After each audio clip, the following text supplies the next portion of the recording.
வாழ்க வளமுடன்! அன்பர்கள் அனைவருக்கும் இனிய காலை வணக்கமும், வாழ்க வளமுடன் என்ற வாழ்த்து.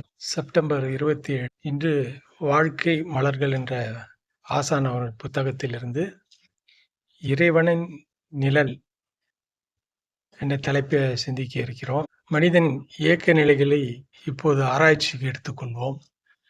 ஜீவகாந்தமானது உடலில் உள்ள உயிர் சக்திக்கு துகள்களின் விரைவான சுழற்சியினால் எழும் அலைகளே. ஒரு உடலில் உள்ள உயிர் சக்தி துகள்களிலிருந்து இவ்வாறு வெளியாகும் அலைகள் அனைத்தும் உடலில் சுழன்று கொண்டே இருக்கின்றன. பொதுவாக எந்த சுழற்சி பெற்றாலும் திண்மை உடைய பகுதி மத்தியில் போய் சேருவதும், லேசான பகுதி புறத்தே நிற்பதும் துல்லிய சமதள சேர்மை ஸ்பெசிபிக் கிராவிட்டி தத்துவமாகும். இந்த இயல்பின்படி ஜீவகாந்தத்தின் பெரும்பகுதி தனது சுழற்சியின் இயக்கத்தினால் உடலின் மையப்பகுதிக்கு வந்து சேர்கிறது. அங்கு இறுகி உருகி அழுத்தம் பெற்று ஜீவகாந்த நிலைக்களமாக அமைகிறது. இதைத்தான் கருமையம் என்றும் ஆன்மா என்றும் வழங்குகிறோம். மனிதன் எந்த செயல் செய்தாலும் உடலில் ஓடிக்கொண்டிருக்கும் ஜீவகாந்தத்தில் ஏற்படும் தாக்கங்கள் அனைத்தும் கருமையத்தில் போய் சேருகின்றன. இந்த நிகழ்ச்சியை வினைப்பது என்று கூறுகிறோம். பதிவென்றால் இங்கு எழுதி விளக்கக்கூடியதோ அல்லது புலன்களுக்கு எட்டும்படியாக அடையாளம் கொடுக்கக்கூடியது அன்று. கருமையத்தில் இறுகி குறுகி நிலை பெற்றிருக்கும் ஜீவகாந்த அழுத்தம் ஒவ்வொரு செயல் அல்லது அனுபவங்களுக்கு ஏற்ப தரமாற்றம் பெற்றுக்கொண்டே இருக்கிறது. அப்படி மாற்றம் பெற்ற தன்மைகள் அதே மன அலைச்சூழல் மறுபடியும் வரும்பொழுது மூளையின் காந்த அலைகளால் விரித்து காட்டப்படுகிறது.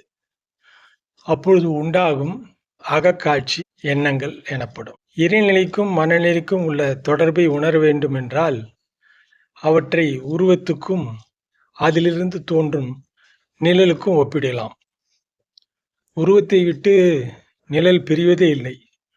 ஆனால் நிழலை எடுத்து காட்ட வல்ல ஒளியானது உருவத்தின் மீது படும் கோணத்திற்கேற்ப, இங்கதான் கவனிக்கும், உருவத்தின் மீது படும் கோணத்திற்கேற்ப நிழலானது அளவில் மாறுபடும். அதுபோன்று மனம் இறைநிலை விடுத்து இயங்குவதே இல்லை அப்படின்னு சாமிஜி இந்த சிந்தனையில சொல்றாங்க.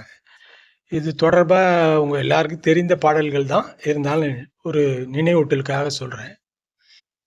இறைவெளி காட்சியாக எல்லோரும் பார்த்து கொண்டே மறைவாய் உலாய் நீ என்று மாற்றுரை பகர்கின்றார். பொய் சொன்னான்னு கூட சாமி சொல்ல, மாற்றுரை பகர்கின்றார். பிறை முதலாய் சந்திரன் பெருத்து முழுவதாம் போல் குறை அறிவை விரித்தால் கொள்ளலாம் உனை உள்ளே அப்படின்னு ஒரு பாடல்ல சொல்றாங்க. ஓகே, நம்ம இந்த பாடல் வரிகளை புரிஞ்சிருக்கோம். தான் அனுபவிச்சத ஒரு பாடல்ல சொல்றாங்க. உன்னிலே நான் அடங்க என்னுள்ளே நீ விளங்க உனது தன்மை ஒளிர எனதுள்ளம் தூய்மை பெற்றேன். இன்னும் வேறு என்ன வேண்டும் இப்பேறு பெற்ற பின்னர் எடுத்த மனித பிறப்பு எய்தியது முழுமைன்னு சொல்லி முடிப்பாங்க. ஒரு சித்தர் கூட சொல்வார், தன்னை தான் அர்ச்சிக்க தான் இருந்தானே அப்படின்னு சொல்லுது போல சாமிஜி இந்த தலைப்புல இந்த இறை நிழல்னு சொல்றதுக்கு நம்ம இந்திய சிந்தனையில சிந்தித்த வரைக்கும் அலையும் நிலையும் வேறையான்னு பார்த்தா, தண்ணி தான் அலையும் போது தண்ணி தான் காற்றினால அசைஞ்சு அலையாகுது, அது மீண்டும் நிலையாகுது. அப்ப நின்றால் சிவம், அசைந்தால் சக்தி. அப்ப இந்த அசைவ நம்முடைய மனிதன் அசைவதை நம்ம மன அலைச்சூழலை குறைக்கும் போது சாமிஜி சொல்லியது போல இறைவனின் நிழல் தான் நாம் என்பதை உறுதி செய்து கொள்ள முடியும். அதற்கு ஆசான் அவர்களுடைய அருளை வேண்டி நிறைவு செய்கிறேன். அனைவருக்கும் வாழ்க வளம்.